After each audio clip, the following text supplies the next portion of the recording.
Manghunting tayo ng kalapati, boy. Nakikipaghabulan ako, walang tatakbo. Nawala yung pakpak ni Parsa, lakad sexy ka na lang.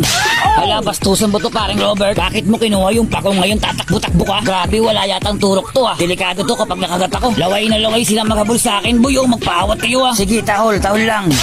Ano, habol ka pa. Tapos may nagreklamo na naman. Okay ka na, Albes. Pag di ka pa lumakas, ewan ko na lang.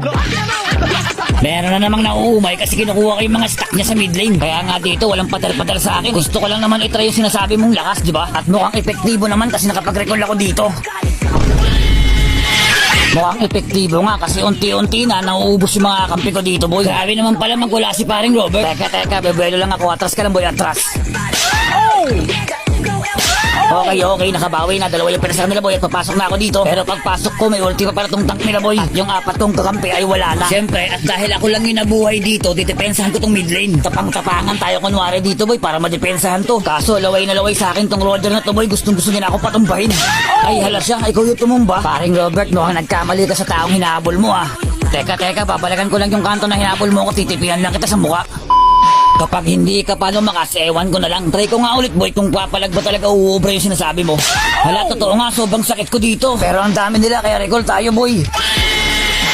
Intro boys ba yan o introvert? Ang gulo mo, boy, ah. Huwag isa-isa papatay. Wag daw isa-isa, dapat sama-sama. May Lord na naman sila at kalbo na yung tower namin. Bababa na si Lord at magbabawas na ako ng isa.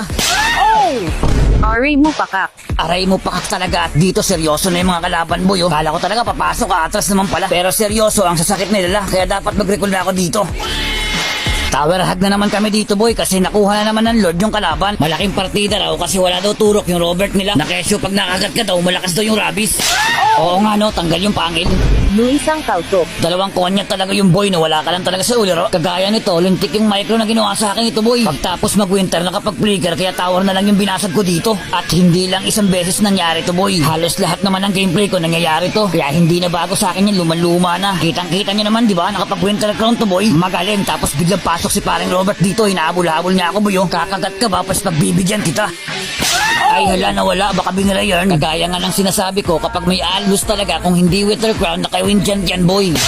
O kaya kung ano-anong defense item yung nilalagay para hindi agad sila mawanta, kaya recall ulit tayo. Tinuro ko na, para next time alam nyo na.